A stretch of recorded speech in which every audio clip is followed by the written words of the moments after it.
The morning Harper Lane's world cracked open began deceptively quiet. She sat in the passenger seat, hands trembling on her bag. The Manhattan skyline shimmered outside, but nothing felt steady anymore. Ethan drove beside her, scrolling his phone without looking up. Harper breathed slowly, trying to calm the heaviness pressing her chest. She was 9 months pregnant, exhausted, and clinging to hope anyway. The checkup at St. Mary's Hospital should have been reassuring today. Instead, the silence between them felt like a storm ready to break. Then Ethan's phone lit up with a name she didn't recognize. He turned the screen away, but Harper saw the panic in his eyes. Ethan's voice dropped to a tone Harper had never heard before. It wasn't tender, stressed, or confused, just sharp, nervous, and secretive. Harper froze, pretending not to listen, though every word cut through her. Ethan whispered he would handle things soon, and that today was complicated. Her breath caught because complicated had become his favorite excuse lately. She glanced at her reflection in the window, wondering when she stopped mattering. The car pulled into the hospital's circular drive, polished and bright but cold. Ethan hung up quickly, stuffing the phone into his jacket like evidence. Harper asked who Juliet was, but Ethan brushed her off with irritation. Inside St. Mary's, Harper tried to focus on her breathing and balance. The scent of antiseptic, the soft beeping, and distant footsteps felt overwhelming. She steadied herself on the counter while Ethan signed them in impatiently. His restlessness tightened Harper's chest more than any discomfort from pregnancy. When the elevator doors opened, Ethan refused to meet her searching eyes. Harper felt small, fragile, and strangely invisible beside the man she loved. She wanted comfort, reassurance, even one gentle word to hold on to. Instead, Ethan stepped aside to answer another message he tried to hide. Her heart thudded unevenly as fear gathered quietly inside her. When they reached the waiting area, sunlight streamed through tall windows around them. Harper lowered herself slowly into a chair, trying not to show discomfort. Ethan paced nearby, whispering urgently into his phone despite hospital rules. A nurse approached to take Harper's vitals, offering a reassuring half-smile. Harper nodded, but her attention stayed fixed on Ethan's tense posture. Every movement of his hands suggested secrets she wasn't meant to uncover. The nurse paused briefly, noticing Harper's shaken expression, but not commenting. Harper held her stomach instinctively, not from pain, but heavy uncertainty. She whispered a silent plea that whatever waited ahead would spare her. When Ethan finally ended the call, he approached with a tight, forced smile. He told Harper he had to step out again for a quick meeting. The words stung because she needed him, yet he kept drifting further away. Harper swallowed her fear, nodding even though her throat felt painfully tight. She wanted to ask him to stay, but his eyes avoided hers entirely. He mumbled that she shouldn't overreact, then turned toward the sliding doors. The nurse returned to guide her toward the examination room, gentle but concerned. She felt utterly exposed. Uncertainty pressed hard against her courage. But the moment she reached the hallway, she heard a familiar female laugh. And that laugh would shatter everything Harper believed about her marriage. Harper Lane had always been the kind of woman who held herself together even when the world around her felt unsteady. At 28, she carried a quiet strength shaped by years of responsibility, sacrifice, and doing more than anyone ever saw. Before her pregnancy, Harper worked as a nurse at a small clinic in Queens, where she learned to stay calm for others even when she had no one to steady her. Patients trusted her, coworkers admired her, and she often stayed late because she believed kindness mattered, even on difficult days. But life shifted when her pregnancy became complicated, forcing her to step away from work months earlier than planned. Without her income, she relied entirely on Ethan, believing their marriage rested on trust, partnership, and the promises they once made in their tiny Brooklyn apartment. She remembered the nights when Ethan brought home takeout and swore he would always protect their little family, no matter how hard life became. Harper held on to those memories because lately Ethan felt like a stranger wearing her husband's face. Still, she tried to stay hopeful, telling herself the stress of preparing for the baby and managing work might be twisting him into someone colder than he truly was. But the truth whispered inside her. Something was wrong, and she felt it growing heavier every day. Harper's childhood shaped her into someone who survived by being dependable. Her parents divorced when she was young, leaving her to help raise her younger sister while her mother worked double shifts at a downtown cafe. Harper learned early that stability came from effort, not promises, so she poured herself into building a life where she could finally feel safe. When she met Ethan years later, his confidence and charming ambition made her believe she had found someone who valued loyalty the way she did. He used to hold her hands and promise that their future would be solid, simple, and full of love. But as Harper sat in the quiet hospital room after Ethan's cold behavior, she felt every piece of her history pressing inward, reminding her how much she had always carried alone. She wondered if the strength that once protected her now trapped her in a marriage where she kept giving and receiving nothing steady in return. Her hands rested over her stomach, feeling a tiny movement, an innocent reminder that she was not the only life affected by Ethan's choices. More than anything, Harper wanted a peaceful home for her baby, a safe place untouched by deception or carelessness. But a small tremor of fear threaded through her hope, warning her that the day was far from ordinary. Harper tried to steady her breathing as she waited for the nurse to return, but her thoughts spun like leaves caught in a restless wind. She replayed Ethan's distant tone, the secretive texts, and the name she overheard on the call, each detail nudging her toward a truth she feared acknowledging. Harper wasn't dramatic, and she never imagined her marriage could be threatened by deception, especially on a day meant to bring hope. Still, she sensed something rising beneath the surface, a quiet storm forming where love once lived. She didn't know it yet, but everything she believed about Ethan and about herself was about to be tested in ways she never prepared for. Harper closed her eyes and whispered a promise to stay steady, no matter what she discovered next, because her baby deserved courage even when her heart felt fragile. She didn't feel brave yet, but she knew strength often began quietly within her today. St. Mary's Hospital in Manhattan was the kind of place people trusted without hesitation. Its lobby gleamed with marble floors polished to a mirror shine, and tall windows framed the morning light pouring in from the bustling city outside. Patients, nurses, and visitors moved through the space with purpose, each step echoing softly against the walls painted in calm tones of cream and pale blue. The building carried a quiet authority, the sort that made people believe they were safe simply by being inside it. But for Harper Lane, safety felt like a fragile idea slipping further out of reach with every minute Ethan stayed away. She sat near the window in the softly upholstered waiting chair, trying to let the calm atmosphere settle her nerves. From where she sat, she could see a glimpse of Fifth Avenue through the glass, a line of yellow cabs, early commuters clutching coffee cups, and the steady hum of Manhattan life unfazed by anyone's personal disaster. Harper used to love this city for its energy, its sense of possibility. But today, everything outside felt distant, as if happiness belonged to someone else. Her hands trembled slightly on her hospital gown as she tried to steady her breath. The nurse guided her into the prenatal monitoring room, a space filled with gentle beeping and the soft rustle of medical equipment. It smelled faintly of antiseptic and lavender hand soap, an oddly comforting mix. A fetal monitor was clipped nearby, and the steady heartbeat of her baby filled the room with a rhythmic reassurance. Harper closed her eyes briefly, focusing on that sound, the one steady thing in her world right now.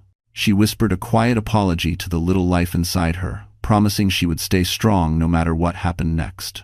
When the door opened, Dr. Cole Harrison stepped inside. He wore a crisp white coat over navy scrubs and held a tablet in one hand. He looked young, maybe early 30s, but carried a calm confidence that made patients relax around him. His voice matched the room, gentle, steady, and reassuring. "Harper, how are you feeling?" he asked, pulling up a chair beside her. She offered a polite smile. "Just a little overwhelmed." "It's been a stressful morning." Cole nodded as if he understood more than she said. "Your vitals look good so far. The baby's heartbeat is strong, but I can see you're tense. Anything you want to talk about?" Harper hesitated. She didn't want to unload her heart onto a doctor she barely knew. But the warmth in his eyes reminded her of the people she used to work with, people who cared beyond their professional duty. Still, she shook her head softly. "I'm okay," she whispered. Cole didn't push. "All right, if anything changes anything at all, let me know. Stress isn't good for you or the baby today." He stood to leave, but paused. "And Harper, whatever's going on outside this room, you're not alone here." His kindness hit her harder than she expected. She nodded, swallowing a tight knot in her throat.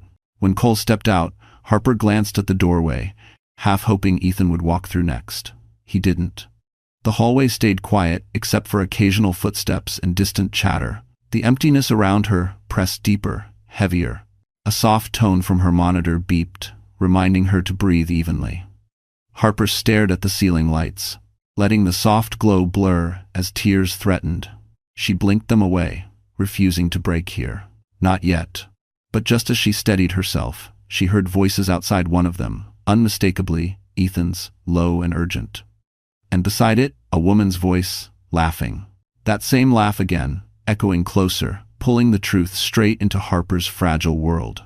Harper stiffened as the door to the monitoring room opened, and the woman she had heard laughing stepped inside with an air of bold confidence.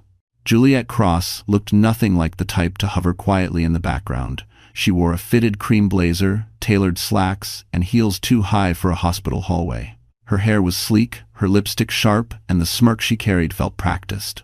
Behind her, Ethan followed closely, his expression tense yet strangely eager, as if he needed Juliet more than he needed his own wife. Harper's pulse quickened as their eyes met. Juliet's gaze swept the room as if she were entering a stage rather than a prenatal unit. She ignored Harper entirely at first, brushing imaginary dust from her sleeve while Ethan hovered anxiously by the doorway. Then, with calculated sweetness, Juliet offered Harper a smile that held no warmth at all. "I'm just dropping off work files," she announced, though no one had asked. Her voice sounded too familiar, too comfortable, as if she had every right to stand there. Harper sensed instantly that Juliet had crossed boundaries long before this moment, and Ethan had allowed it. Ethan tried to maintain a professional tone, but his body language betrayed him. He stood slightly angled toward Juliet, shoulders tense, hands fidgeting with the folder she had handed him. Harper could see the nervous energy pulsing between them, an electricity that didn't belong between coworkers. Juliet leaned casually against the wall, examining her freshly manicured nails as though Harper's presence barely registered. Every detail about her screamed intention. Harper recognized the type women who entered rooms expecting attention, acknowledgement, and obedience. But what stunned her most wasn't Juliet's confidence. It was Ethan's willingness to let her dominate the moment. Juliet finally turned her attention fully toward Harper, tilting her head with an expression that mimicked concern but carried unmistakable triumph. "You look pale," she said softly, as if delivering sympathy. "Long morning, I'm sure." The false compassion in her voice stung more than outright cruelty. Ethan shifted uncomfortably, but he said nothing to defend Harper, nothing to set boundaries. Juliet stepped closer, invading just enough space to make her dominance clear. Her perfume drifted through the air, expensive, assertive, and entirely out of place in a hospital room meant for calm. Harper steadied herself, refusing to retreat from Juliet's silent challenge. Ethan attempted to interrupt, muttering that they should leave Harper to rest, yet his tone sounded more defensive of Juliet than protective of his wife. Juliet placed a hand lightly on Ethan's arm, an intimate gesture disguised as friendliness. Harper caught it instantly. The simple touch revealed everything Ethan had been trying to hide for weeks. Loyalty had shifted, boundaries broken, trust abandoned. Juliet watched Harper with eyes that sparkled not with kindness, but with victory. She enjoyed the discomfort, the betrayal, the vulnerability she caused. Harper felt her breath quiver, but she refused to let Juliet see her crumble. Ethan cleared his throat and stepped back, pretending to regain control of the situation. But the moment had already exposed him. Harper saw the guilt flicker across his face, thin and fragile, before he buried it beneath irritation. Juliet took a final step toward the door, pausing just long enough to deliver one last pointed smile. "I'll see you soon," she murmured to Ethan, not bothering to lower her voice. Harper felt something inside her shift, something firm, something awakening. She might have been vulnerable, exhausted, and frightened, but she was not powerless. And Juliet had no idea what Harper was capable of in that moment today. Harper tried to steady her breathing as Ethan and Juliet stepped out into the hallway, their voices low, but not low enough to hide the tension. The nurse had left to retrieve updated charts, leaving Harper alone in the quiet room with only the monitor's steady pulse echoing through the air. She placed a protective hand over her stomach, whispering to her baby that everything would be all right, though she barely believed it herself. The room felt smaller than before, as if the walls themselves leaned inward, listening to her heartbreak. She swallowed hard when a burst of laughter drifted in from the corridor, Juliet's laugh, bright and unbothered. The sound pushed Harper to stand, her legs trembling but determined. She shuffled toward the doorway just enough to peer down the hall. There, near the nurse's station, Juliet leaned against the counter with a confidence that didn't belong in a maternity wing. Ethan stood close, too close, rubbing the back of his neck as if frustrated yet dependent on her attention. Harper's chest tightened. She had seen enough small gestures between people to understand what wasn't being spoken. Juliet's hand brushed Ethan's sleeve like they shared a private language, and Ethan didn't pull back. A pair of nurses nearby exchanged glances, quick, uncomfortable, and sympathetic. One whispered something under her breath, her eyes flicking briefly toward Harper. Harper felt heat rush to her face. She didn't want an audience. She didn't want pity. She wanted her husband to act like her partner, like the man who once promised he'd never abandon her. But Ethan avoided looking her way, pretending he didn't know she was watching, pretending he wasn't destroying her heart piece by piece in front of strangers. Juliet noticed Harper before Ethan did. Instead of stepping away or softening, Juliet straightened with a smug smile, as though she had been waiting for Harper to witness this exact tableau. She slid a folder into Ethan's hands with theatrical grace, then spoke loudly enough for anyone walking by to hear. "You shouldn't let your personal life slow down your priorities," she said. "Some things can't wait just because someone is emotional." The word emotional struck Harper like a slap. Ethan didn't correct her. He didn't defend his wife. He simply sighed as if Juliet's statement were reasonable. A wave of humiliation washed through Harper, hot and dizzying. She stepped back, struggling to keep tears from falling. Her vision blurred for a moment, and she steadied herself against the wall. The hallway lights above flickered slightly, casting a harsh glow on a moment she wished she could erase. Still, she refused to collapse. Harper forced herself to walk toward them, chin lifted even though her body shook. When Ethan finally turned and saw her approaching, he tensed not with concern, but irritation. "Harper, you're supposed to be resting," he muttered, as though she were an inconvenience rather than his wife. Harper opened her mouth to speak, but Juliet cut in with a sweet, poisonous tone. "She really shouldn't be walking around unattended, Ethan. Stress isn't good for the baby, right?" Juliet said, feigning worry but dripping judgment. The implication, wife as burden, landed in the open air. Two orderlies paused mid-walk, sensing the tension. A receptionist looked away, pretending to reorganize paperwork but clearly listening. Harper felt the sting of humiliation settle like frost across her skin. "I'm fine," Harper said softly, though her voice wavered. "I just need my husband to be present." Ethan exhaled sharply, running a hand through his hair. "Harper, don't start. Not here. You're overreacting again." Overreacting. Again. The word hollowed her. Juliet watched, satisfied.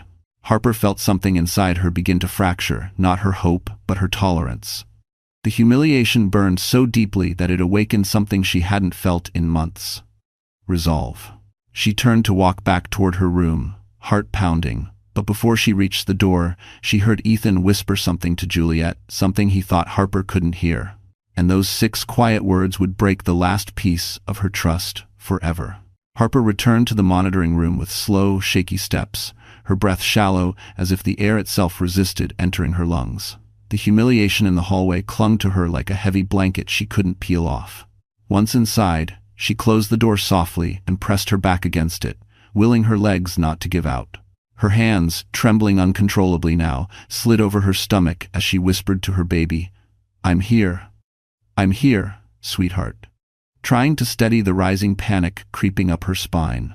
But the pressure in her chest only grew tighter, and the room spun in soft, disorienting circles. She tried to sit down, but halfway to the chair, a wave of dizziness washed over her, forcing her to grip the edge of the hospital bed. Her vision flickered. She lowered herself slowly, refusing to let anyone see her fall apart, not Ethan, not Juliet, not the strangers who had witnessed her humiliation. Alone, away from judging eyes, Harper let a few tears slip free, warm streaks down her cheeks.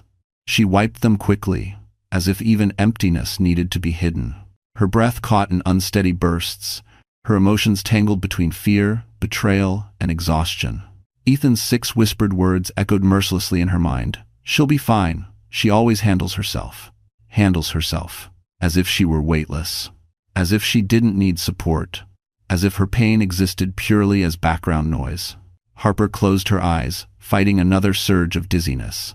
She felt small and terribly alone in a room that suddenly felt too bright, too cold.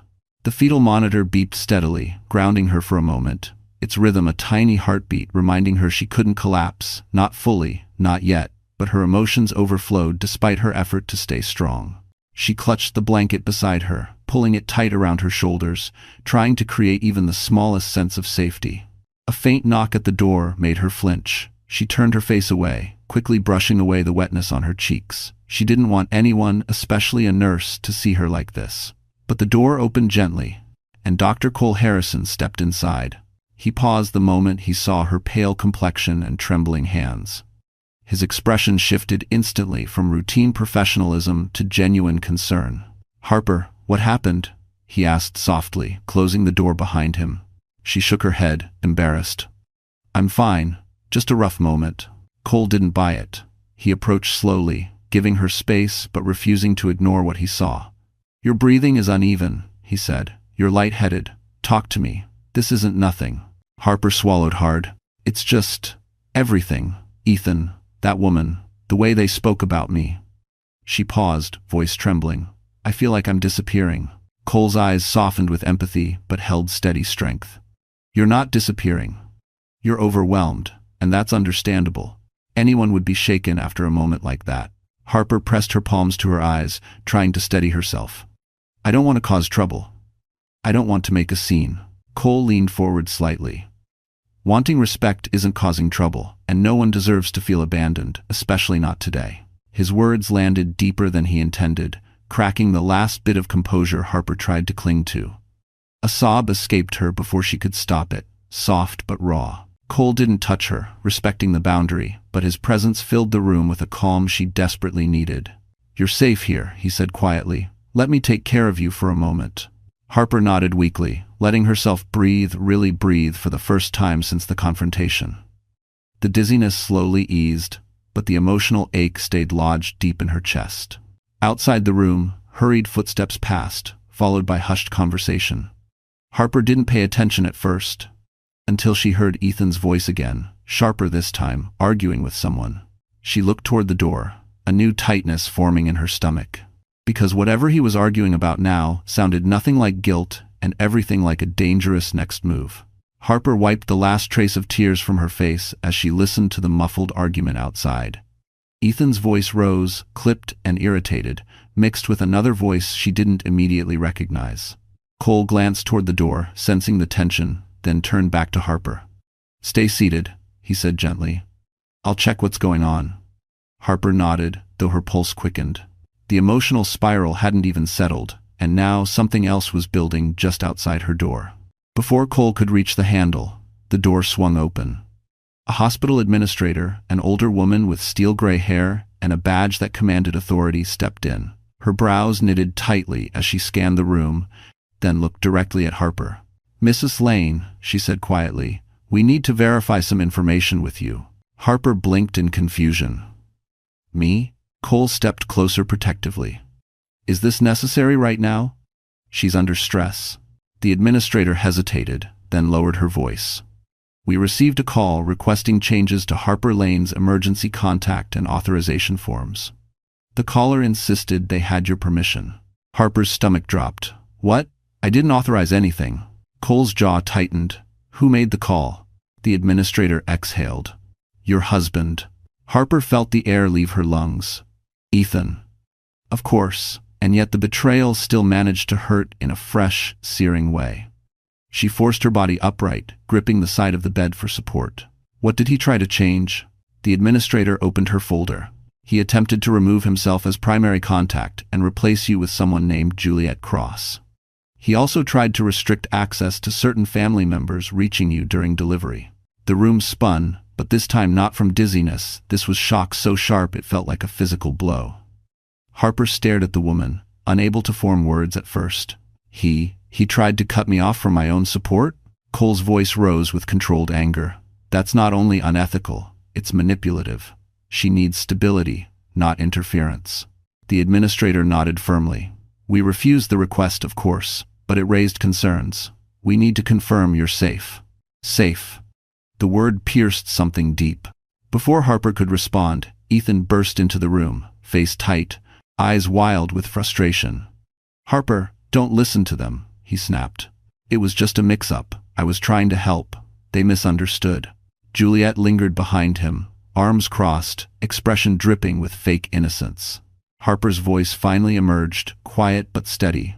Why would you change my emergency contacts? Ethan scoffed. Because you're emotional and not thinking clearly. I need someone practical listed. Juliet works in corporate compliance. She understands paperwork. Cole stepped forward, blocking Ethan's advance. She doesn't need paperwork. She needs support. And you're clearly not providing it. Ethan's eyes burned with resentment. Stay out of this. This is my wife. Juliet smirked at the word wife as if it were an inconvenience. Harper's breath trembled, but clarity settled through her like a quiet flame. Ethan, she said softly, why are you so determined to control everything today?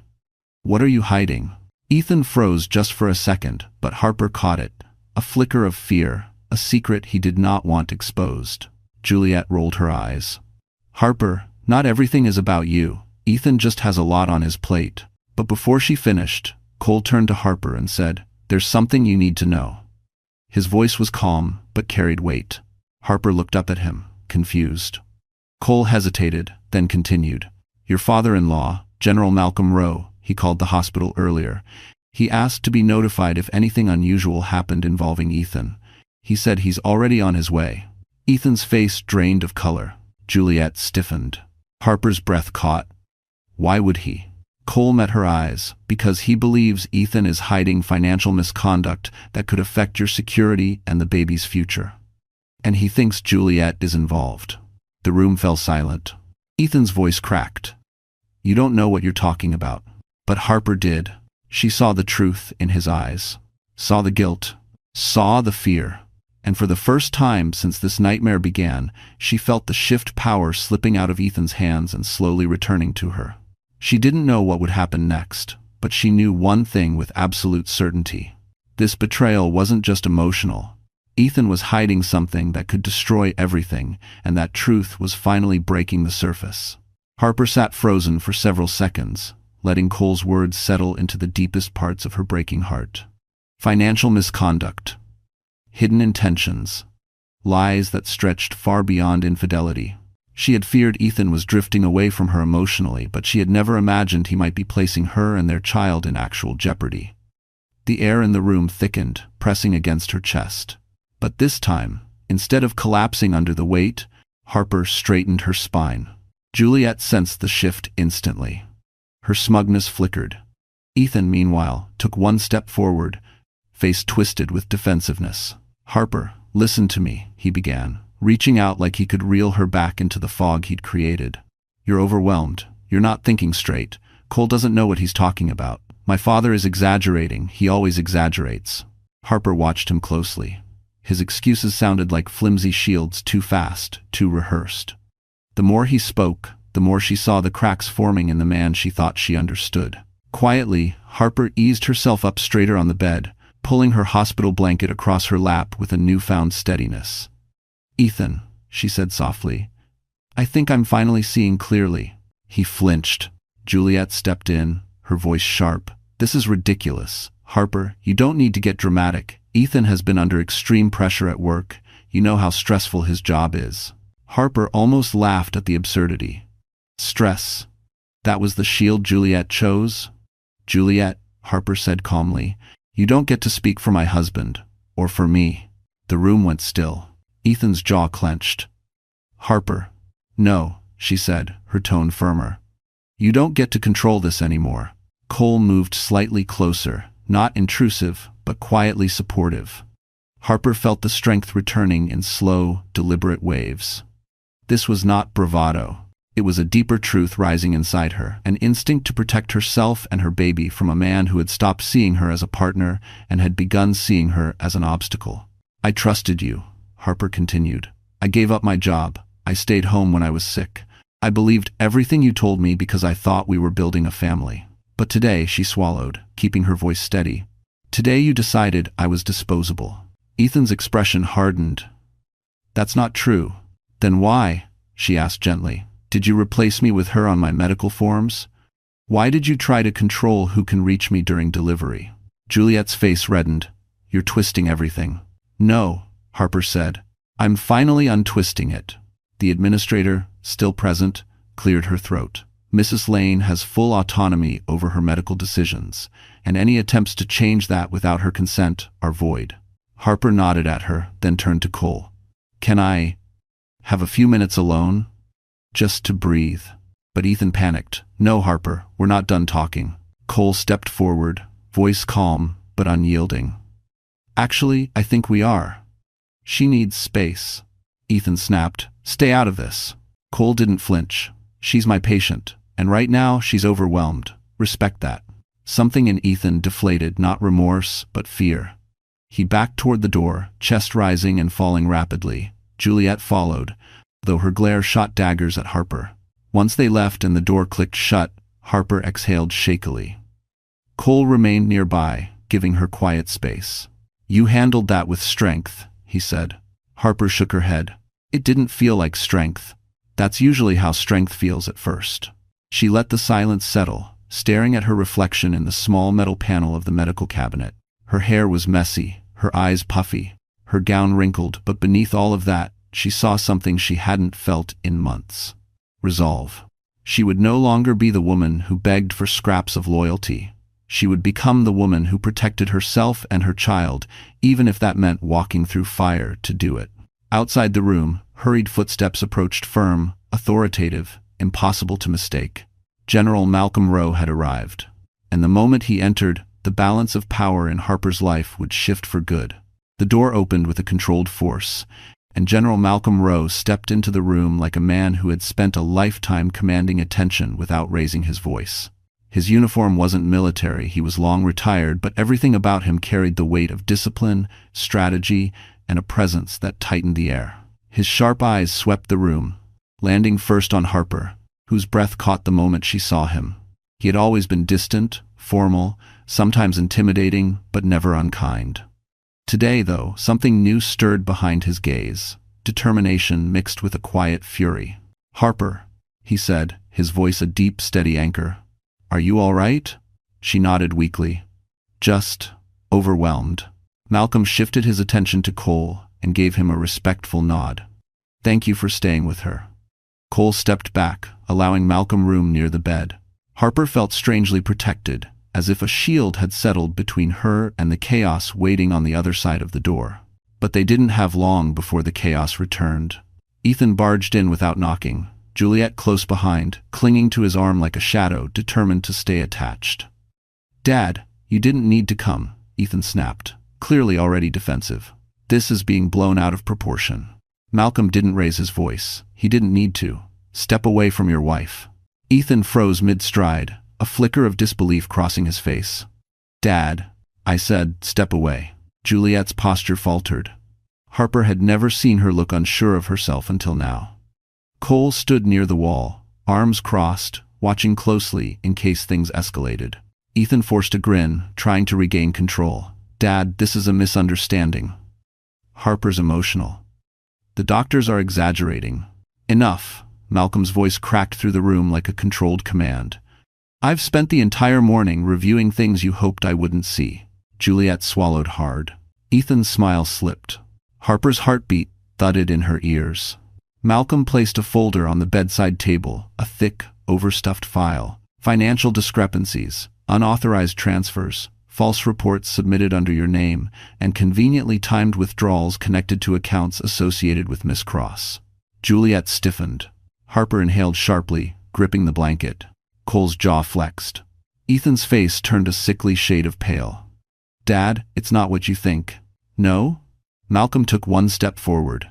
So it wasn't you who tried to reassign your wife's medical authorization to someone outside this family? It wasn't you who tried to restrict communication so Harper couldn't reach me? You thought you could isolate her long enough to finalize your damage without interference. Juliet whispered a shaky, Ethan, say something. But Ethan seemed frozen, caught between panic and the realization that his schemes were unraveling in real time. Harper felt her breath tremble. It was one thing to suspect betrayal, it was another to see it laid bare in front of her, undeniable and documented. Malcolm turned toward Harper, and his tone softened. "My son has made grave mistakes, and you deserve to know exactly what's been happening behind your back." Ethan's voice cracked. "Dad, stop." "No." Malcolm didn't even look at him. "You will be silent." Juliet tugged at Ethan's arm. "We should go. We need to fix this." Malcolm's gaze sliced through her. "Miss Cross, you will go nowhere. There are investigators waiting downstairs." Juliet's breath hitched audibly. Harper stared, stunned. Investigators, downstairs, for Juliet, for Ethan, for everything they had hidden. "Harper," Malcolm said gently, "you are no longer under their influence. I'm here now, and you will be protected." Tears pricked Harper's eyes this time, not from fear, but a fierce, aching relief she hadn't felt in months. Ethan stepped forward urgently. "Harper, please listen to me. It's not—" But she met his gaze for the first time without trembling. "I've listened to you long enough," she whispered. Silence filled the room. Then Malcolm spoke, low and final. "Ethan, your consequences begin today." The room felt impossibly still after Malcolm's final words. Ethan stood frozen, eyes darting between his father, Harper, and the door, as if searching for an escape route that no longer existed. Juliet clung to the wall, shaken for the first time since she walked into Harper's life. Cole remained steady and alert, a quiet anchor in the storm. But the center of the room, its calm, its strength, its shift belonged to Harper. For months she had felt like a shadow, overlooked, dismissed, treated as fragile simply because she loved too deeply. But now, as she steadied her breath, she felt her identity returning in pieces, stronger pieces. She wasn't the hurting wife cowering beneath betrayal anymore. She was a woman reclaiming her voice. "Dad, please," Ethan finally choked out, desperation leaking through the cracks in his composure. "Let me talk to her alone. She'll understand if I can just—" Malcolm raised a hand. "You have spoken over her for far too long. Harper will speak now, and you will listen." Ethan swallowed hard. His eyes flickered to Harper with a softness she hadn't seen in months. Too late, too fragile, too artificial to matter now. Harper inhaled slowly. Her voice, when it came, wasn't loud. It didn't need to be. "Ethan, I loved you. I defended you. I trusted you with my life and our baby's future." She paused as her voice wavered, but she didn't break. "And you treated me like an obstacle to move out of your way." "Harper, no, that's not." She lifted a hand, stopping him with gentle finality. "You tried to erase me today. That's not a misunderstanding. That's not stress. That's a choice." Juliet flinched visibly. Ethan's voice cracked. "I didn't mean for it to go this far." Harper shook her head with heartbreaking calm. "You meant every step that led us here. And now you have to face what you've created." Malcolm nodded in solemn approval. Juliet attempted one last, desperate defense. "Harper, you don't understand. Ethan was just scared. He didn't want to drag you into—" "Drag her into what?" Malcolm's voice thundered, not loud but sharp enough to slice through her sentence. "Your schemes? Your plans to siphon funds and leave her vulnerable?" Juliet's face drained of color. Harper lifted her chin. "I don't hate you, Juliet, but I won't let you define my future." The simplicity of the statement stripped away Juliet's false confidence completely. Cole stepped forward just enough to show Harper he was there if she needed him, but he never intruded. His presence steadied her breath. Harper continued, eyes locked on Ethan. "I'm choosing peace, I'm choosing safety, and I'm choosing a life where my child grows up, surrounded by honesty, not manipulation." Ethan shook his head as tears filled his eyes. "Harper, please don't do this. Don't leave me." Malcolm's expression softened not toward Ethan, but toward Harper. "You are not leaving him, Harper. You are simply stepping out from the damage he caused." Harper whispered, steady but firm, "Goodbye, Ethan." Those two words broke something inside him. But Harper didn't look away. She had cried too many tears already. Today was about reclaiming what was left of herself. Malcolm gestured toward the door. "Ethan Rowe, you will accompany security downstairs. Investigators are waiting." Ethan looked one last time at Harper, but she didn't move, didn't bend. He finally understood it was over. Truly over. As he and Juliet were escorted out, Harper felt something profound loosen inside her, a weight lifting for the first time in months. Cole exhaled softly, stepping closer. You did something incredibly brave today. Harper touched her stomach gently. I had to. For both of us. Malcolm placed a steady hand on her shoulder. Harper, you deserve a life built on truth and respect. And from this moment on, you will have it. Harper's eyes filled not with sorrow, but with quiet, overwhelming relief. She wasn't broken. She wasn't abandoned. She wasn't invisible. She was free, and her new beginning had finally arrived. Harper remained seated on the edge of the hospital bed long after the door closed behind Ethan and Juliet. The silence felt different now, no longer suffocating, no longer heavy with fear. It was the kind of silence that follows a storm, where the air is cleaner, clearer, easier to breathe. She pressed her hand gently against her stomach, feeling a soft movement in response, as if her baby sensed the shift too. We're okay, she whispered. We're really going to be okay. Cole stayed near, not hovering, not intruding, just present. Malcolm stood by the window, hands clasped behind his back, watching the Manhattan skyline as if grounding himself before speaking again. The tension that had filled the room earlier had dissolved into something steadier, something almost peaceful. Finally, Malcolm turned. Harper, he said quietly, I want you to know that everything from this point forward will be handled properly. You won't face any of this alone. She nodded, touched in a way she didn't expect. Malcolm had always been a distant figure, stern, formal, sometimes intimidating. Yet now, he felt like the only unwavering pillar in a world full of shifting ground. Thank you, she said softly. Your family, Malcolm replied, and family deserves protection. Before Harper could respond, there was another knock on the door. A hospital security officer stepped in, holding a clipboard and speaking with calm professionalism. Mrs. Lane, I just wanted to let you know the individuals involved have been escorted to a separate wing for questioning. They won't be returning to this floor. Harper exhaled slowly. Thank you.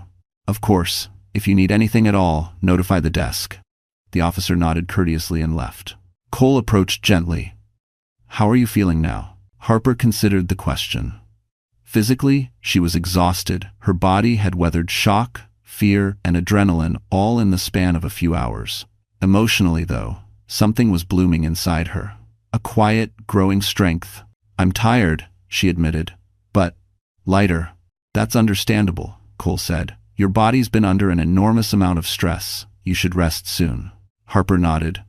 Can you stay a moment longer? Just until my breathing settles? Of course, Cole replied without hesitation. Malcolm stepped closer. I'll make some calls and let the family know the situation. Rest, Harper. You need your strength.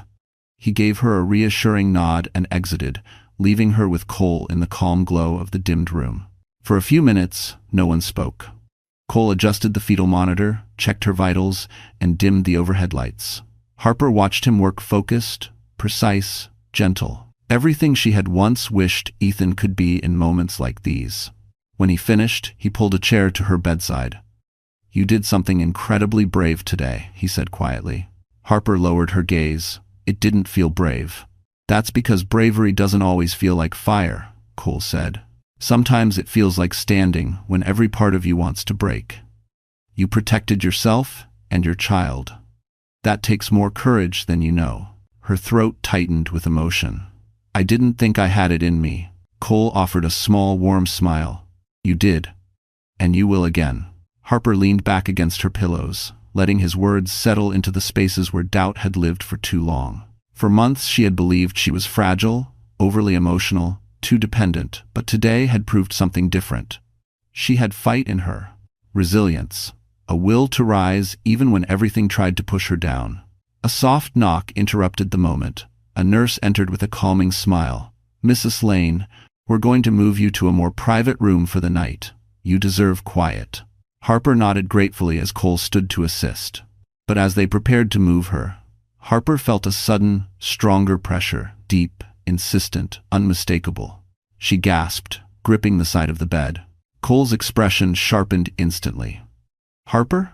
Talk to me. What are you feeling? She breathed through the tightening sensation. Something changed. It feels different. Stronger. Cole exchanged a quick look with the nurse. Let's get her settled fast. the nurse said. Cole's tone was calm but urgent. Harper, stay with me, you're okay, but things may start progressing sooner than expected. Harper swallowed hard as another wave tightened across her abdomen. And in that moment, she realized her baby might be coming right into the middle of the most chaotic day of her life. Harper tried to steady her breathing as another tightening sensation gripped her abdomen, stronger and more defined than the ones earlier. It wasn't painful in the frightening way she had once imagined. It was simply insistent, unmistakable, and far too early for comfort. She clutched the railing of the bed, her breath catching. Cole stepped immediately to her side, his voice calm but focused. Harper, look at me. You're okay. We just need to move you carefully. The nurse adjusted the bed controls and signaled for assistance. Let's take her to the private room quickly. We don't want her walking. Harper nodded, though her heart was racing. She wasn't afraid of the physical sensation, she was afraid of the timing. Everything today had been chaos, heartbreak, confrontation. Now her body was joining the storm, choosing the worst possible moment to shift into something new. She inhaled deeply, trying to steady herself. Is the baby in danger? Cole met her eyes. Right now, we don't see anything alarming, but we want you somewhere calm, monitored, and safe. His tone was steady, reassuring, nothing like Ethan's dismissive panic from earlier. Harper felt herself grounding slightly in the strength of his presence. As the staff gently wheeled her down the hall, the lights above moved in soft blurs. The hallway was quieter now, almost empty, and for the first time all day Harper could hear her own heartbeat. Malcolm waited outside the new room, phone still in hand. When he saw Harper, he immediately stepped forward. What's happening? Cole answered quickly. She's having early contractions. We want her in a private space. It might slow down once she relaxes, but we're going to keep a close watch. Malcolm nodded, the tension in his jaw easing only slightly. Do whatever she needs. Once inside the private room, Harper felt the difference immediately. The lighting was warm, the noise minimal, the atmosphere calm. She exhaled shakily as the nurse adjusted the monitors and helped her settle against the pillows. Cole checked the readings, then looked back at her with that steady calm. Harper, I want you to focus on your breathing. Slow inhale, slow exhale. You're safe. She nodded, tears unexpectedly filling her eyes, not from fear, but from an overwhelming sense of contrast. Hours ago, she had been dismissed, ignored, belittled. Now she was surrounded by people who were genuinely concerned, people who wanted her to be safe, comfortable, heard. Malcolm moved to the edge of the room. Harper, do you want me to leave or stay? I'll do whatever makes you feel secure. His tone surprised her. It lacked authority, it carried respect. Please stay, Harper whispered. Malcolm nodded once, taking a quiet place by the window. A gentle knock came at the door. Another nurse peeked in. Mrs. Lane, we've been informed that 2 individuals downstairs are trying to demand access to your floor. We have declined their request. Even without names, Harper knew exactly who the individuals were. Juliet and Ethan. A wave of pressure returned not from her body this time, but from the sharp memory of Ethan's voice telling Juliet, she'll be fine. She always handles herself. Those careless words had cut deeper than any argument. Cole noticed the tension in her face. Harper, ignore whatever's happening downstairs. They're not coming near you. Malcolm's voice darkened slightly. I've already spoken to the hospital security chief. They'll be escorted out if they try again. Harper closed her eyes, letting that reassurance wash over her. Another mild contraction came and went. She breathed through it, steadier this time. After a moment, she whispered, I can't believe today ended like this. Cole pulled his stool closer. Harper, today didn't end. Today revealed everything you needed to see. And now, your body is responding to safety, not stress. Her breath softened. He continued, sometimes, when a person finally steps away from what hurts them, the body begins to let go.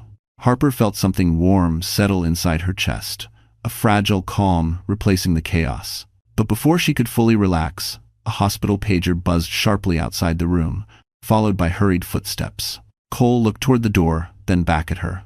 Stay calm, he said gently, because whatever news was coming next was going to change the course of the night again, one way or another. The hallway outside Harper's private room filled with hurried footsteps, followed by the rustle of papers and the low murmur of serious voices. Harper's pulse quickened, but she kept breathing the way Cole had taught her: slow in, slow out. Cole stepped toward the door, exchanging a brief look with Malcolm, who straightened his posture like a man preparing for another battle he had expected all along. A moment later, two individuals entered. A woman in a navy blazer with a federal badge clipped to her belt, and a man carrying a sealed case file. Their presence brought an immediate gravity to the room. The woman offered Harper a gentle, respectful nod. "Mrs. Lane, I apologize for the late hour and the disruption, but we need to speak with you regarding the investigation involving your husband." Harper swallowed, her fingers tightening slightly around her blanket. "Is everything safe?" "Very safe," the woman said. "You're not in any danger, but there are developments you should know." Cole stayed at her side, quietly supportive. Malcolm moved closer, folding his arms not protectively, but with a sense of responsibility. The agent continued. "Earlier this afternoon, General Rowe provided us with preliminary documents regarding potential misconduct tied to Ethan Rowe's business accounts. After reviewing them, we contacted his company, and additional irregularities surfaced." Harper felt her breath catch. She had known Ethan was hiding something, but not the scope. "What kind of irregularities?" she asked softly. The male agent placed the sealed file on a nearby table. "Unauthorized withdrawals, falsified expense reports, and several transfers linked to accounts under the name Juliet Cross." He paused. "We also have reason to believe legal decisions involving you. Your medical paperwork included may have been used to isolate you during a period that should have been one of support." Harper's stomach tightened, not physically, but emotionally. The idea that Ethan had tried to control her access to safety, even indirectly, made her chest ache in a way no contraction had. Cole watched her closely, ready to intervene if the stress became too much. But Harper steadied herself, breathing slowly. "We're not here for a formal statement tonight," the woman added gently. "We only came to inform you that an official investigation is underway, and Ethan will be questioned further before he's allowed to leave the building." Malcolm nodded once, satisfied. "Good." Harper glanced at him. "You knew this was possible." "I suspected for months," Malcolm admitted quietly, "but I didn't want to believe my own son was capable of this level of deceit. When you called earlier today, everything clicked into place." Harper's heart softened unexpectedly. She had expected anger from him, shame, blame, disappointment, but instead, he carried a sadness only a father could feel. The agents continued speaking with Malcolm near the window, careful not to overwhelm Harper. Cole stayed beside her, adjusting her monitor, making sure her breathing and heart rate stayed steady. "Are you all right?" Cole asked softly. "I'm trying to be," Harper whispered. "That's enough," he reassured her. When the agents finished briefing Malcolm, they approached Harper once more. "Mrs. Lane, if at any point tonight you feel unsafe or stressed, call for us immediately. You are fully protected here." Harper nodded, grateful. As they left, the room fell quiet again. Malcolm turned to Harper, his expression filled with something firm yet heartfelt. "You've endured enough for a lifetime in one day, but you stood your ground. I'm proud of you." The words hit her deeper than expected. No one had told her they were proud of her in a long, long time. A soft knock sounded at the door again. A nurse stepped in with a chart. "Mrs. Lane, we'll need to run another routine check in a few minutes. Your contractions seem to be spacing out a bit. That's good." Relief washed through Harper. But before she could fully settle, voices rose faintly from down the hall, a commotion, the unmistakable sound of someone arguing angrily with security. Cole's expression sharpened. Malcolm stepped toward the door.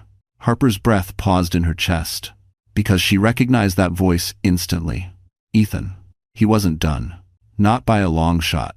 And whatever he was shouting now sounded like he was about to make one final, reckless move before the night was over. Harper felt her pulse jump as Ethan's voice echoed from the hallway, angry, frantic, and unraveling.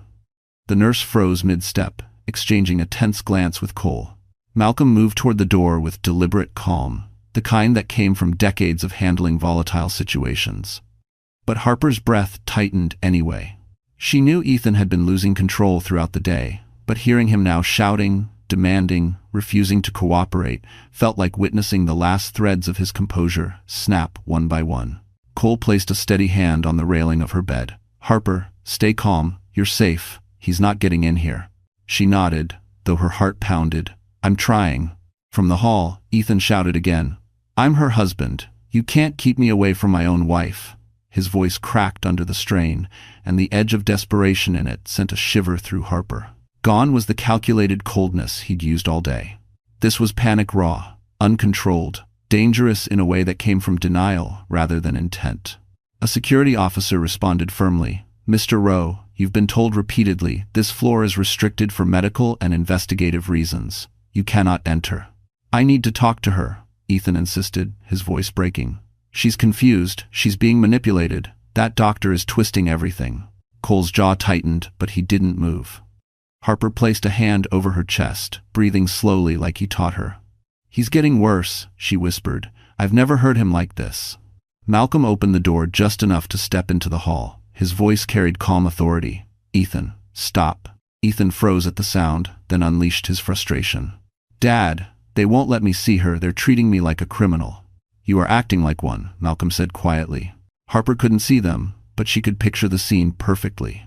Ethan's wild eyes, Malcolm's unshakable stance, the security team bracing for his next outburst. I just need 5 minutes, Ethan pleaded. Harper needs to hear my side. She can't make decisions in the state she's in. Harper flinched at that. Her state? She had never seen him more unhinged. Malcolm didn't raise his voice. Son, it's over. The investigators have enough evidence to detain you for questioning. You're not going near Harper tonight. Juliet's voice suddenly cut through the hallway, sharp, anxious. Ethan, stop causing a scene. You're making this worse. Harper stiffened. Juliet was still here? You told me you had everything under control, Juliet hissed. You said this would never reach the authorities. I didn't think it would, Ethan snapped. You said they wouldn't find the transfers. Juliet lowered her voice, but Harper still heard enough. You're the one who panicked and made calls you shouldn't have. Don't you dare pin this on me. Malcolm stepped forward. Both of you enough. Investigators will speak to you separately. Arguing in the hallway won't change what you've done. Juliet's heels clicked sharply as she backed away. I want my lawyer. Ethan tried to move toward Malcolm again, but security stopped him. Sir, this is your final warning. Harper's heart clenched. She hated chaos, especially now.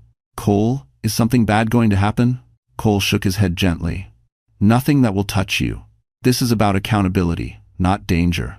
Down the hallway, Ethan's voice broke again. Dad, please, I just want to fix this. Malcolm's tone softened for one fleeting second. You can't fix what you never admitted. Silence followed, painful, heavy. Then investigators approached, their voices calm and procedural. Mr. Rowe, you need to come with us now. Ethan didn't fight. He didn't shout again. His voice turned hollow, defeated. Harper, please don't do this. I still love. Security closed the door before he finished. Harper sat completely still, her breath unsteady. Cole returned to her side, watching her closely. You okay? She nodded, though tears gathered in her eyes. He sounded like a stranger. No, Cole said softly. He finally sounded like the man he's been hiding behind the charm. Harper exhaled slowly, letting her shoulders relax. But as the room fell quiet again, a nurse entered with urgent eyes. Dr. Harrison, you're needed. Her readings just changed. Cole's attention snapped to the monitor. Harper inhaled sharply, because her body, after holding on all day, seemed ready to decide that tonight would not end without another life-changing turn. The monitor beeped faster than before, drawing everyone's attention. Harper felt another tightening across her abdomen, stronger, deeper, and impossible to ignore this time. It wasn't dangerous, but it was decisive. The kind of shift a mother recognizes instantly. Her breath hitched as she pressed a hand to her stomach. Cole moved quickly to her side, adjusting the sensors with practiced calm. Harper, he said gently, your contractions are becoming more patterned. Still early, nothing alarming, but your body is responding to everything that's happened today. Harper exhaled shakily. I didn't expect all of this. Not now. Not like this. I know, Cole replied, keeping his eyes on the monitor. But you're not alone, and we're in control of the situation. Malcolm stepped closer, his face lined with concern but steady with resolve. Is the baby all right? Yes, Cole said. The readings look reassuring. We just need to help Harper relax. Harper nodded, though her heart raced. Adrenaline and emotion tangled inside her, making it hard to separate fear from exhaustion. "I'm trying," she whispered. "I'm really trying." Cole met her eyes. "I know, and you're doing better than you think." The nurse dimmed the lights further and brought a warm blanket to place gently over Harper's legs.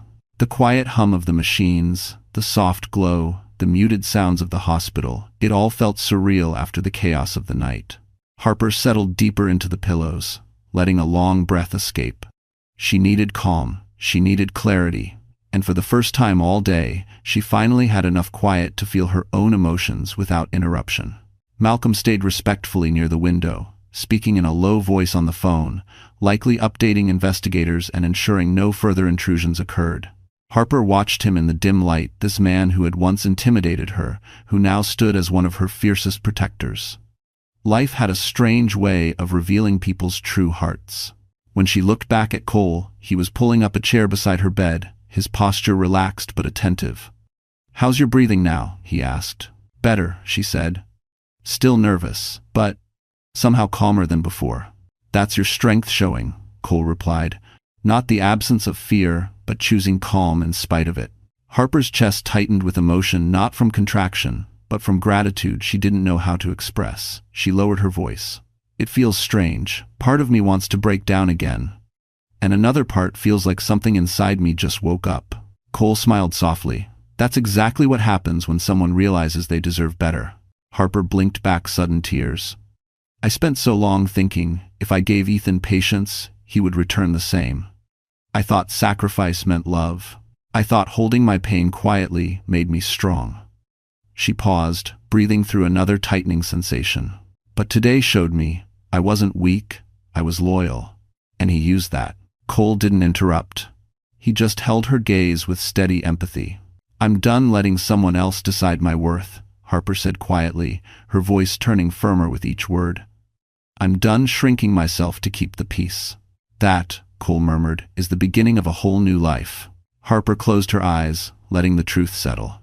For months she had carried the emotional weight of a breaking marriage. Today, that weight was lifted not by force, but by clarity.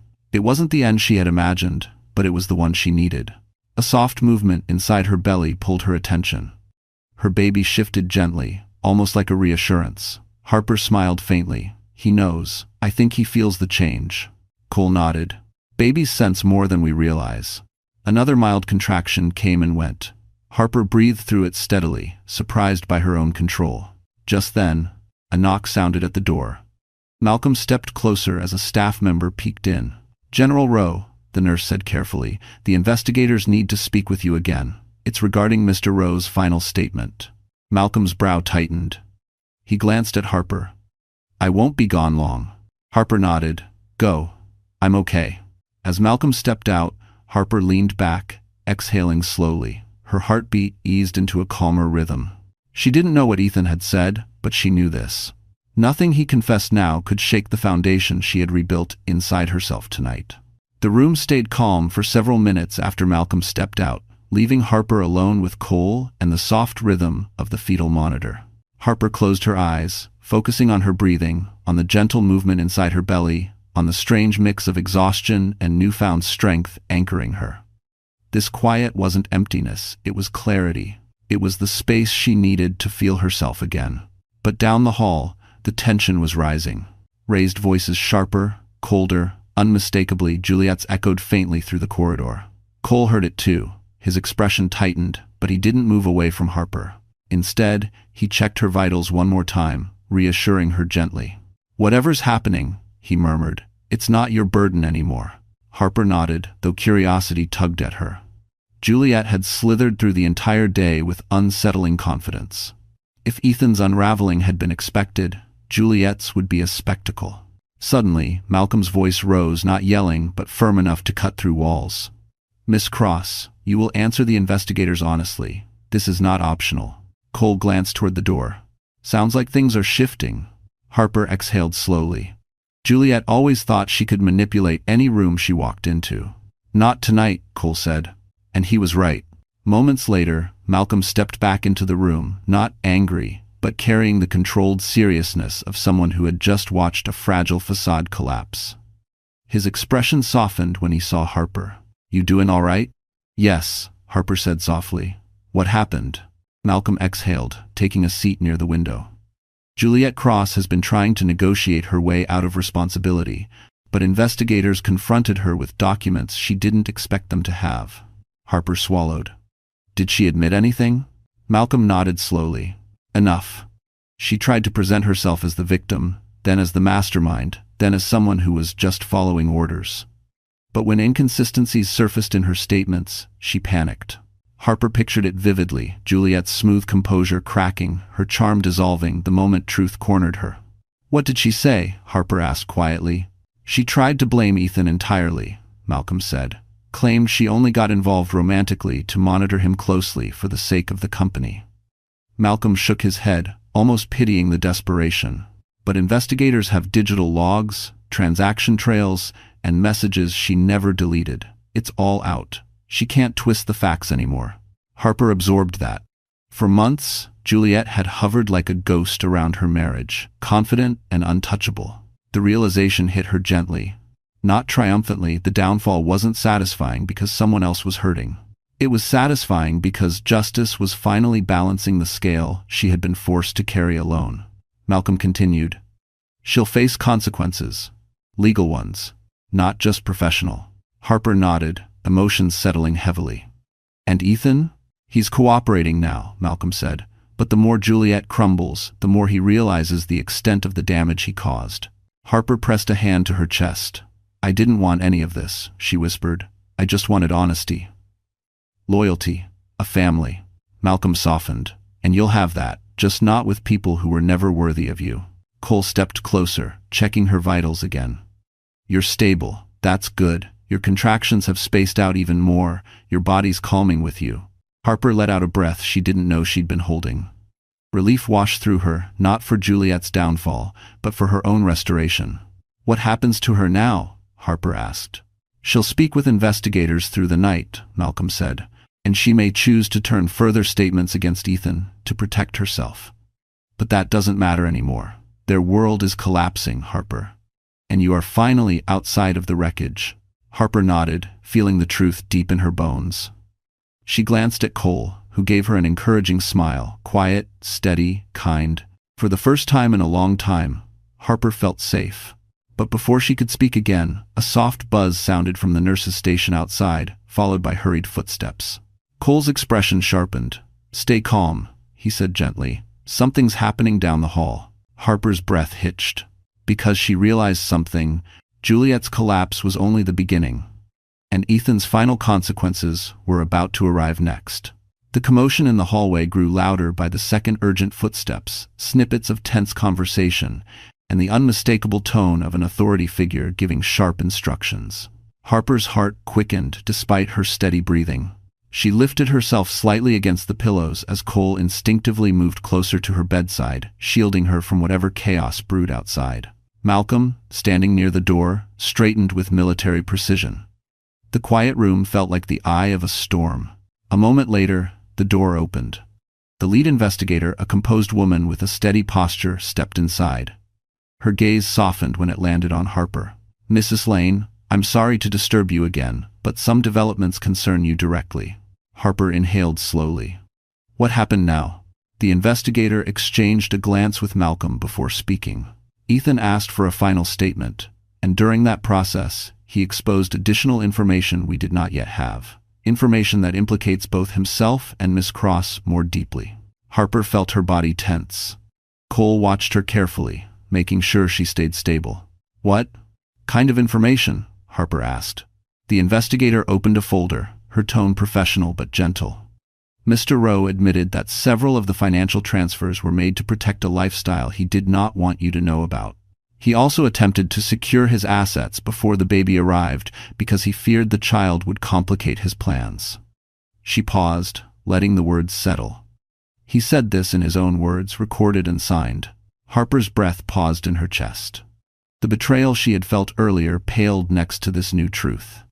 Ethan had been planning his escape for months, long before the hospital, long before Juliet strutted into her life. Her fingers curled softly in the blanket as she absorbed the weight of it. Malcolm's jaw tightened. He admitted that? Yes, the investigator said. And that's not all. Harper steadied herself. Go on. Mr. Rowe also confirmed that Juliet encouraged him to isolate you emotionally and financially so he could act without interference. She told him, you were too dependent, too emotional, and too distracting. The investigator's eyes softened with sympathy. Those were her words. Harper didn't cry. She didn't break. Instead, a quiet stillness filled her, a stillness built from realization, from clarity, from release. She wasn't weak. She wasn't overreacting. She had been targeted by two people who underestimated her completely. Cole's voice broke the silence, speaking gently to her. You're safe from them both now. The investigator nodded. Miss Cross has now fully turned on Mr. Rowe in an attempt to lessen her charges, but the evidence works against both of them. Malcolm stepped forward, the lines in his face deepening with disappointment. Harper, I'm sorry. I never imagined my son would betray his family this way. Harper looked up at him, not with anger, but with sorrowful acceptance. It isn't your fault. People show who they really are eventually. She meant it. The investigator closed the folder. Mr. Rowe will remain in custody for the night and likely longer. You will not be contacted by him directly. The court will handle all further communication. Harper nodded. Thank you. The investigator offered a respectful nod and exited quietly, leaving the room in a heavy but cleansing silence. Malcolm exhaled deeply, placing a hand on the back of the chair near Harper. This ends tonight. You're free of him, Cole added softly, and you're stronger than you've ever been. Harper looked between them, the man who had once intimidated her but now protected her fiercely, and the doctor whose steady presence had carried her through every painful moment of the day. For the first time in months, she felt a genuine sense of control returning to her life. But before she could speak, a deep thump sounded from her abdomen, a firm, unmistakable sign.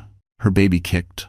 Strongly, clearly, as if responding to her newfound freedom. Harper smiled through a sudden wave of emotion, because for the first time, she truly believed her child would be born into safety, not chaos, and into a future she could finally shape on her own terms. For the first time since morning, the hospital room felt still quiet in a way that soothed rather than suffocated. Harper leaned back against the raised pillows, one hand resting over the place where her baby had kicked so firmly moments earlier. It felt symbolic, like her child understood the storm had finally broken and brighter air was beginning to fill the world around them. Cole stood nearby, reviewing her vitals, while Malcolm settled by the window with a softened expression that made him look less like a military figure and more like a worried father trying to make things right. Harper breathed deeply, letting the steady rhythm of her baby's heartbeat on the monitor remind her of everything that mattered. It's strange, she said quietly. With everything that happened today, I expected to feel shattered. But I don't. Cole turned, his voice warm. That's because you weren't the one falling apart. You were surviving. She met his eyes. I didn't feel like I was surviving. You were, he said gently. Every moment you stood up for yourself, every breath you took through fear that was survival. Harper let his words settle into her chest. She hadn't realized how much she needed someone to acknowledge her strength until now. For months, she had been made to feel overly sensitive, overly dramatic, overly emotional. But here in this quiet room, with people who truly cared, she felt seen. Malcolm approached her bedside slowly, his voice softer than she expected. Harper, I want to apologize, not as a former general, not as someone who prides himself on discipline, but as a father. He paused, gathering his words. I should have looked deeper into Ethan's behavior sooner. I should have questioned the signs. I failed you in that way. Harper shook her head gently. You didn't fail me. Ethan made his own choices. Malcolm exhaled, relief loosening his shoulders. Still, I intend to support you, moving forward, whatever you need. You're not alone, Harper. Your family. The sincerity in his tone wrapped around Harper like a warm blanket. It wasn't obligation. It wasn't pity. It was respect, something Ethan had taken from her but Malcolm freely gave back. A nurse entered briefly to check the monitors. Everything looks steady, she said with a reassuring smile. Your contractions are spaced out. It's likely the stress earlier triggered them. Now that you're calmer, your body is settling. Harper nodded gratefully. Thank you. When the nurse left, Cole moved closer. I'm going to stay on this floor for the rest of the night. If anything changes, I'll be right here. Her eyes softened. "You don't have to stay." "I know," Cole said, meeting her gaze with a sincerity that warmed her. "But I want to." Harper's heart fluttered, not romantically, not hurriedly, but in a quiet, safe way she hadn't felt in a long time. It wasn't about replacing Ethan. It wasn't about running toward someone new. It was simply the calm realization that kindness still existed, and she deserved to feel it again. Malcolm stepped toward the door. "I'll give you two some space. I need to update your mother-in-law anyway." After he left, Harper and Cole remained in comfortable silence. He adjusted her blanket and gently checked the positioning of the monitor straps. His touch was never intrusive, always professional, always respectful. Harper appreciated that more than she could say. "You know," Cole said softly, "I've seen a lot of patients on difficult days, but I've never seen someone handle this much emotional weight with the kind of grace you did today." Harper looked down, touched. "I didn't feel graceful." "You were," he said, his voice steady. "And that matters." For the first time in months, Harper felt a true sense of possibility, one not shaped by fear or guilt, but by quiet strength rebuilding itself inside her. She rested a hand on her stomach again, smiling as her baby shifted. Because this wasn't the end of her life as she knew it, this was the beginning of the life she finally deserved. Harper felt the night ease into something gentler. The chaos from earlier had faded into distant murmurs down the hall, replaced by the steady hum of machines and the soft glow of the private room's lights. She breathed slowly, letting her body rest, letting her mind process the events that had reshaped her entire life in a single day. Cole remained nearby, reviewing her charts while giving her the quiet space she needed. He wasn't hovering, just present, steady, comforting. The kind of presence that felt like safety. But as the minutes passed, a new sensation rose inside her. Not panic, not stress, something natural, gradual, unmistakable. Harper inhaled sharply as a gentle wave tightened across her abdomen, not chaotic like earlier, but rhythmic, purposeful. She closed her eyes, pressing her hand softly to her belly. "Cole," she whispered. He looked up instantly, reading her expression before she spoke another word. "Is it happening again?" She nodded slowly. "It feels different this time." Cole moved to her side, calm and focused. "All right, let's monitor it." "Slow breaths, Harper. Don't tense up." Malcolm returned just then, pausing at the door when he noticed the shift in the room. "Is everything okay?" Cole nodded. "She's all right. Her body may simply be preparing a bit earlier than expected." Harper swallowed, trying to stay steady as another mild tightening passed. "I think he's ready, or at least closer than before." Cole offered an encouraging smile. "Then we'll be ready too." The next hour moved gently, without panic. Nurses entered quietly, checking her vitals and making sure she remained comfortable. The contractions stayed spaced yet steady, each one reminding Harper that something precious waited at the end of all this. With every breath, she felt less afraid and more grounded, like this moment belonged to her, not the chaos that preceded it. Malcolm stepped closer to her bedside, voice soft but full of emotion. "Harper, when this baby arrives, I want you to know something." She looked up, surprised by the tenderness in his tone. "You are the best thing that ever happened to my son," he said slowly, "and he never deserved your loyalty. But this child, this little one, he deserves you entirely." Tears gathered in Harper's eyes, warm ones, not the painful kind. "Thank you, that means more than you know." "You're not just carrying my grandson," Malcolm continued gently. "You're carrying a new beginning, for all of us." Harper pressed a hand to her heart. The words wrapped around her like a protective shield. Another contraction came, stronger than before but still manageable. The nurse checked her quickly, nodding in reassurance. "You're progressing. Everything looks healthy." Harper exhaled shakily. "Good." A little while later, the contractions grew closer together. Cole stayed at her side, guiding her through each breath. The staff prepared the room under soft lighting, calm and professional. There was no panic, only steady hands and supportive instructions. Harper felt safe, supported, surrounded by people who cared. Hours passed in a quiet rhythm. And then, with a final wave of effort, strength, and determination, Harper heard the sound she had been yearning for. A newborn cry. Soft at first, then stronger, clearer, full of life. Her breath broke as tears streamed down her cheeks, relief, joy, awe, all blending together. A nurse placed a small, warm bundle against her chest. Harper held her son, her heart flooding with emotions she couldn't begin to name. "He's perfect," Cole said softly, smiling at her with genuine pride. Malcolm wiped a hand across his eyes discreetly, though Harper saw it. She looked down at her tiny son, his small fingers curling instinctively, his heartbeat steady against her own. "Hi, sweetheart," she whispered. "We made it." The room glowed with warmth. Harper pressed a gentle kiss to her baby's forehead. Because in that moment, with her child safe in her arms, she finally understood the truth. Everything she lost today had been clearing space for everything she was meant to gain.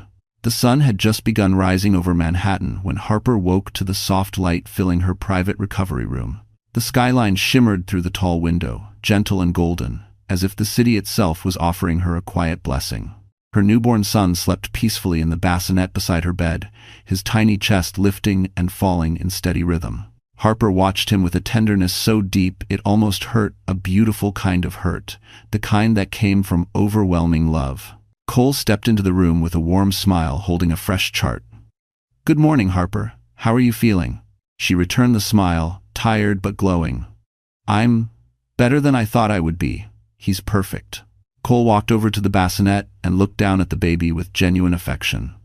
"He definitely is. And he's healthy. Strong heartbeat, strong lungs." He made quite the entrance. Harper chuckled softly. "He gets that from me, I guess." Cole gently adjusted the blanket around the baby. "You both did incredibly well last night. It was an honor being part of it." His sincerity made her throat tighten.